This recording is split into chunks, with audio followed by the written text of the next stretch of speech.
Classification देख लेते हैं student. This is the classification for the aneurysm. Aneurysm में आपके क्लासिफिकेशंस में आपके एक तो आपका depending upon the composition of the wall. If you can see this is a blood vessel, ठीक है, एन्यूराइज्ड ब्लड वेसल है ये। एन्यूरिज्म हो चुका है इसमें, देखिए if you can see here, this is the kind of aneurysm, यानी कि डायलेट हो जाना। कॉन्ट्रैक्ट मतलब पिचक जाना, डायलेट मतलब और ज़्यादा फूल जाना, है ना। तो आपका क्या है यहाँ पे, आप you can see here this is the dilation, dilation हो रहे हैं यहाँ पे। तो this is the dilation of the blood vessels. So अगर दोनों साइड से है तो देखिए आप यहाँ पे से कहीं पर भी कोई भी डिसकंटिन्यूटी नहीं है। This is the true aneurysm. Okay, यहाँ पे आप देखेंगे स्यूडो एन्यूरिज्म, देखेंगे कि यहाँ there is a discontinue formation है, ठीक है। यहाँ पे क्या है, discontinue. If you can see here this is the discontinue. Okay, तो आपका क्या है, आपका यहाँ पे उसके बाद आप यू कैन सी हियर, ये क्या देख सकते हैं आपके। तो यहाँ पे क्या है, इसको आप क्या बोलेंगे, फॉल्स एन्यूरिज्म या फिर स्यूडो एन्यूरिज्म भी आप इसको कह सकते हैं, ठीक है। उसके बाद आपका क्या है, नेक्स्ट क्लासिफिकेशन है डिपेंडिंग अपॉन द शेप, ठीक है। इंपॉर्टेंट क्लासिफिकेशन है ये, ठीक है, आप इसको याद रखिएगा, पेपर में आपको इसको जरूर इंक्लूड करना है। डिपेंडिंग अपॉन द शेप, आपके सबसे पहले डिपेंडिंग अपॉन द शेप में सेक्युलर है, यानी कि if you can see here this is the dilated part. This dilated part will be in the form of spherical, ठीक है, स्फेरिकल फॉर्म में होगा आपका, ये स्फेरिकल फॉर्म में होगा, जिसकी पाउचिंग होगी आपके स्फेरिकल फॉर्म में होगी, ठीक है।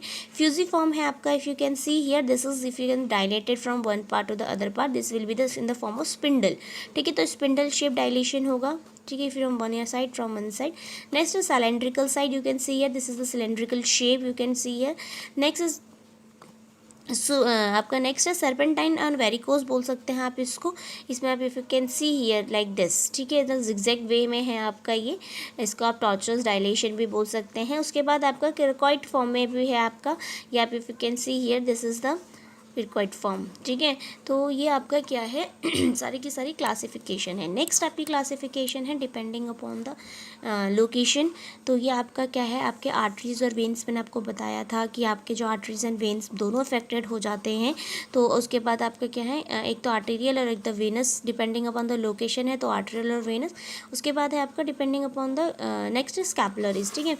तो कैपिलरीज कहीं की भी हो सकती है। This is the you can see here the heart, ठीक है, हार्ट में कोरोनरी, अभी हम आपका हार्ट डिसऑर्डर पढ़ रहे हैं तो आपके क्या है, एन्यूरिज्म इन हार्ट होगा यहाँ पे, ठीक है।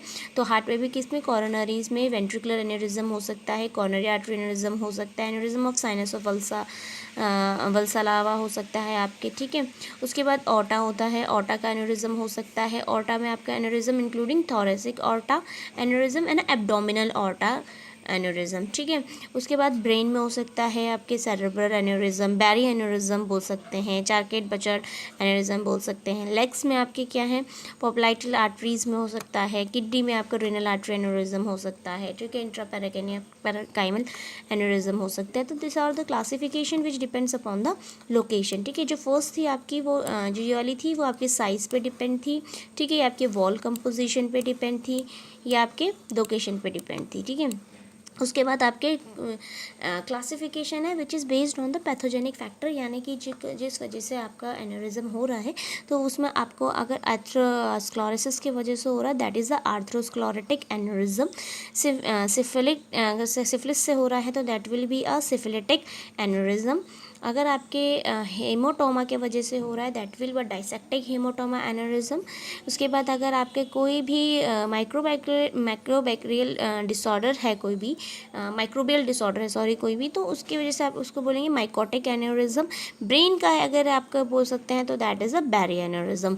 अगर सर्कल ऑफ विले आपने पढ़ा हो तो विलिस आपने पढ़ा है उसमें एनाटॉमी में, तो ये आपका क्या है, this all are the classification जो कि आपके किस पे बेस्ड हैं, आपके they were based in the pathogenic factor and the classification on the based of location, on the based of shape, on the based on composition of the wall, ठीक है। तो these all are the classification for the aneurysm, okay। Next topic में next video में continue करेंगे।